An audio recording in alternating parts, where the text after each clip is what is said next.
You ever wake up and feel like you're a stranger in your own skin? Like you're still showing up, you still go to work, still go to the gym, still smile when people ask how you're doing. But deep down, you know you're not you. The spark that used to light you up, the version of yourself that used to push harder, dream bigger, and actually believed they were going somewhere.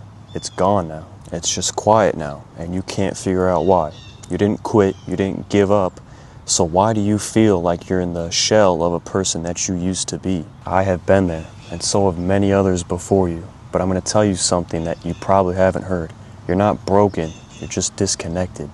Today, hopefully, we can reconnect you to that fire, that burn that started you on this journey in the first place. Now, there is a Japanese word called ikigai, and I don't know if I pronounced that right, and if I did, please let me know. I'm sorry if I butchered it. But it means a reason to being. Not what gets the bills paid, not what, makes your friends laugh or gets you likes. A reason for living. And most of us, we start losing that reason to be alive, to, do what makes us happy. Not all at once, but slowly. We stop checking in with ourselves, we stop, doing the habits that we were once consistent with. But we don't really do it for any reason. We just blatantly stop. And you start to fall into survival mode. You wake up, you scroll, you work, you numb out, and you sleep. And it's not because you're weak, it's because the world is loud and you become a passenger in your own life. You're not in control anymore. And everyone's screaming at you to be more productive, be more consistent. They always want more out of you, but you don't even feel connected to any of it. And that is how you get lost in plain sight. And going back to that Japanese word, a reason for being, it doesn't have to be a life reason for being. And while it's great to have those long-term goals, to be a millionaire, to have the perfect physique, have a family, those are all great long-term things. You need to have something today. For me, it's basketball. This is something I can do for fun. It's a form of cardio. It's something I've always loved since I was a kid. And it kind of allows me to reconnect with that kid I once was, playing sports just for fun. I don't have to deal with the stress of competing or trying to impress my parents in basketball. My point is to find a reason to be on a daily basis. Do something that makes you feel alive. Now let me hit you with a truth bomb. The version of you that had that fire, that spark, the motivation, it isn't gone.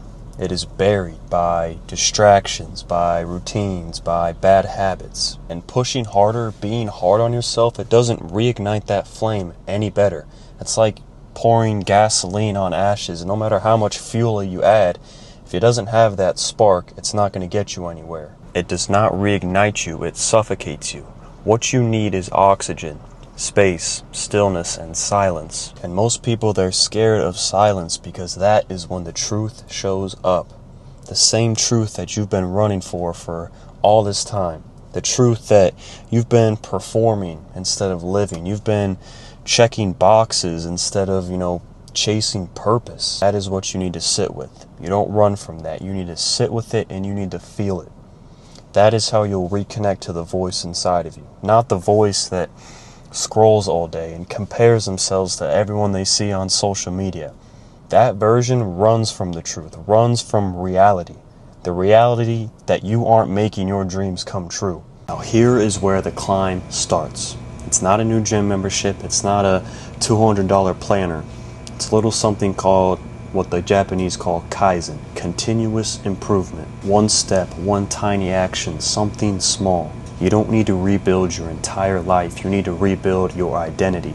And you rebuild your identity through these small little daily wins. So we're going to start small. Wake up, drink water, make your bed, do 10 push-ups, do a stretching routine, journal, something small like that. That's it.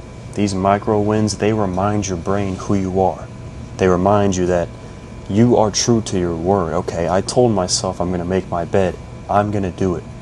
And when you tell your brain these things and you give it proof that you're actually doing them, that is where the change happens. Through consistency, through micro wins, you can slowly rebuild your identity. You're slowly building self-trust.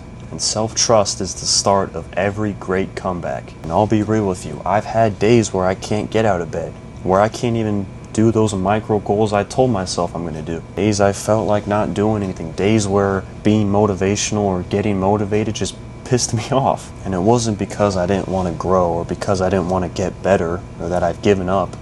It's because I was kind of tired of pretending that I was good, that I was content or happy with where I was. Pretending that everything's great and pretending to be another person that's happy, that, has everything they wanted, that's going to start to get at your brain. You're going to start to lose who you truly are. And if you feel like you've lost yourself like I have many times and like many other people have, listen to this, because I wish somebody would have told me it. You are not your routines. You are not your productivity. You are not your setbacks. You are a human being. A human being that's in transition. And transitions can get very messy.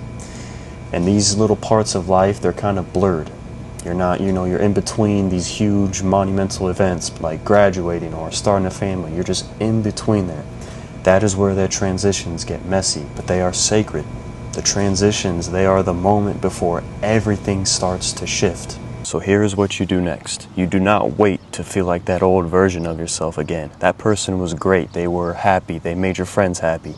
But that's not you. We're not going backwards. Okay, we are becoming somebody new, somebody deeper, somebody more grounded, someone that wouldn't even be friends with that old version of ourselves. And that spark, it's still in you. You just have to give it the space to breathe, to grow, and you fuel it with action, no matter how small. So if you're in for this journey to rekindle that fire, save something, make a screenshot, write down in your notes or in your calendar a reminder that you promised to yourself that you would find that flame again. Let's build this next chapter together.